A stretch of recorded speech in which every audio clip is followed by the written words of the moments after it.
En esta nueva clase vamos a emplear la metodología de movimientos dependientes de partículas para estudiar un escenario en el que hay combinado movimiento con velocidad constante y movimiento acelerado. Recuerden que si al final de la clase les resulta útil, comenten, den like y suscríbanse porque habrán desarrollos nuevos en ingeniería todos los días. Vamos con el ejercicio.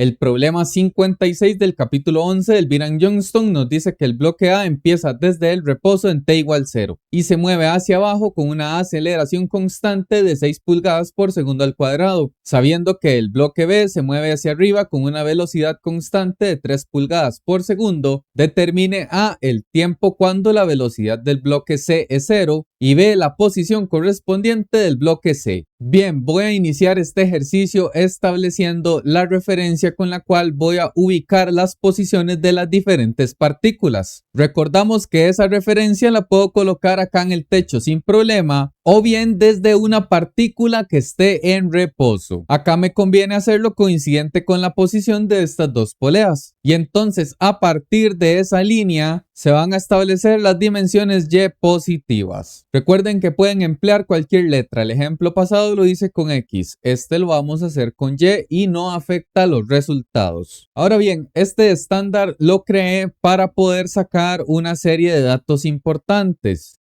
Iniciemos con el bloque A. De ese cuerpo se nos dijo que parte desde el reposo, es decir, tiene velocidad inicial 0. Por su parte se nos ha dicho que viaja con aceleración constante, la cual es de 6 pulgadas por segundo al cuadrado. Y ya directamente explícito nos ha dicho que se mueve hacia abajo. De este modo, ese dato se considera positivo en nuestras formulaciones.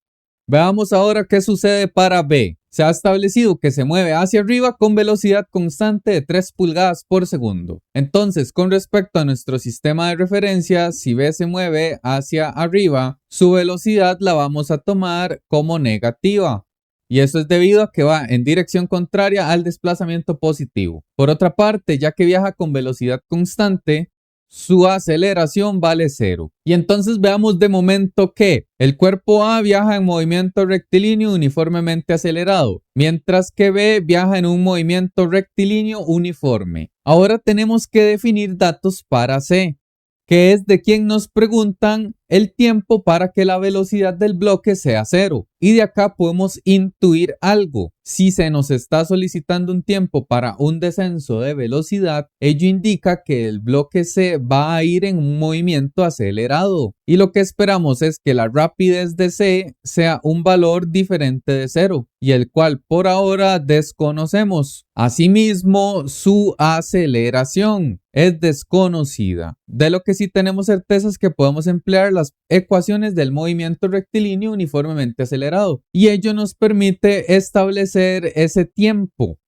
Nosotros sabemos que para MRUA, la velocidad final de un cuerpo está determinado por su velocidad inicial más la aceleración por el tiempo. En este caso en particular buscamos un tiempo para velocidad final 0. De este modo esta cantidad se anula y directamente podemos despejar el tiempo, lo cual nos da como resultado la velocidad inicial entre la aceleración. De esta manera el ítem A se reduce a que determinemos la velocidad inicial de C y su aceleración. Ya ello lo logramos relacionando los movimientos dependientes de las partículas. Y como pueden observar, tendremos dos cables de interés. Por un lado uno que es sombreado en naranja y por el otro lado el que nos queda en celeste. Ahora bien, la posición de A como tal va a estar representada con una cota, la cual denominaré Y sub A. Ahora bien, para este bloque B, su posición y velocidad van a estar definidas por la polea que lo une. Es decir, estos dos cuerpos viajan exactamente a la misma rapidez. Y como lo que nos interesa es definir longitudes de cuerdas, vamos a establecer una cota hasta la polea, la cual yo denomino Y sub B. Ahora vamos con C, donde sucede lo mismo. La polea que lo une y el cuerpo van a estar a las mismas tasas de aceleración y velocidad, de modo que requerimos una cota hasta esa posición y la denominamos Y sub C. Y ahora por otra parte, vean que esta relación Y sub C perfectamente modela estas cantidades. Sin embargo, para esta polea que está en el medio, no tenemos nomenclatura por ahora. Así que voy a llamar a esta polea central la polea D. Y también le voy a definir un estándar de la posición, Y sub D. Para esta partícula no tenemos ninguna información de su movimiento. Sin embargo, es una posición auxiliar que nos funcionará para definir los resultados de las demás partículas. Y ahora bien, trabajemos con la cuerda de color naranja para poder definir las primeras ecuaciones. Así que lo titulamos cuerda 1. Y estudiamos sus segmentos. Vemos que está definido por 3 cantidades. La primera de ellas es coincidente con la cota Y sub A, así que aporta longitud. Luego sigue otra cota vertical coincidente con la posición Y sub B. Y finalmente tenemos otro segmento que podemos ver que tiene posición superior Y sub B y posición inferior Y sub D, de modo que esta distancia es equivalente a la posición mayor menos la posición menor.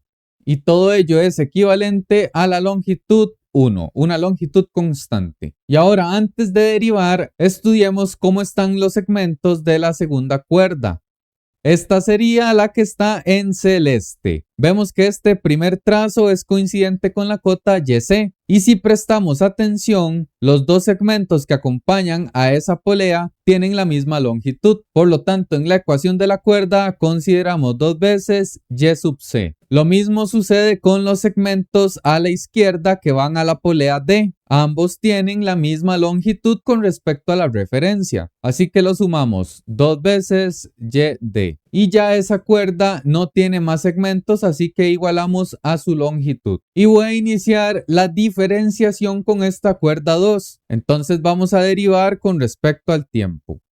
Así que diferenciando esta relación, vamos a obtener 2 veces la velocidad de C más 2 veces la velocidad de D. Y eso tiene que ser equivalente a 0 porque la cuerda es indeformable. Noten que 2 se puede cancelar con 2. Y nos queda una primera relación. La velocidad de D es equivalente a menos la velocidad de C. Es decir, siempre que C vaya en ascenso, D irá en dirección contraria, en descenso, y viceversa. Y veamos por qué nos funciona esta relación. Vayamos a la cuerda 1 y hagamos las simplificaciones que se pueden definir acá. Noten que nos quedaría YA más YB más YB, es decir, 2 veces YB menos Y sub D igualado a L1. Y vamos derivando.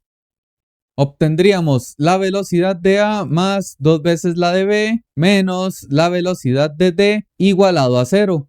Y a esta ecuación que está acá la voy a definir como número 1. Y acá a la ecuación de la cuerda 2 de velocidades como la número 2. Y vamos a volver a derivar con respecto al tiempo. Entonces noten cómo nos quedarían las aceleraciones. A la izquierda, aceleración de A más 2 veces aceleración de B menos la aceleración de D igual a 0. Y acá a la derecha, la aceleración de D es equivalente a menos la aceleración de C. Y entonces por conveniencia voy a titular esta ecuación como número 3 y esta como número 4. Y ahora vean lo que vamos a ejecutar. Vamos a sustituir el resultado de la ecuación 2 en la ecuación 1. Es decir, acá en esta primera relación vamos a sustituir VD y nos quedaría VA más 2 veces VB menos VC tiene que ser equivalente a 0. Es decir, nos quedaría como VA más 2VB más VC igual a 0. Y acá nosotros ya podemos analizar qué sucede en el tiempo igual a 0. Ahí se nos habían ofrecido dos datos. La velocidad inicial de A valía 0 y B se mueve con rapidez constante, la cual es hacia arriba, entonces es menos 3 pulgadas por segundo. Y entonces esta relación de velocidades se puede transformar en velocidades iniciales.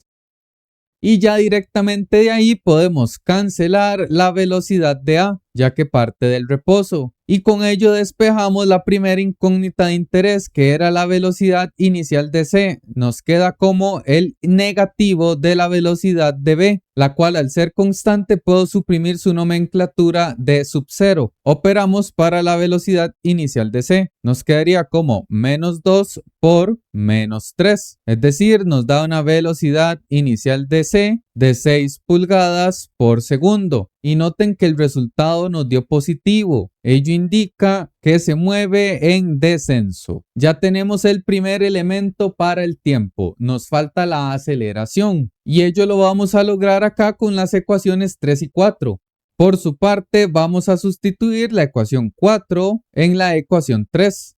Entonces el proceso es muy similar a como hicimos con las velocidades. Tendríamos la aceleración de A más 2 veces la aceleración de B menos aceleración de C. Y simplificamos por acá los signos.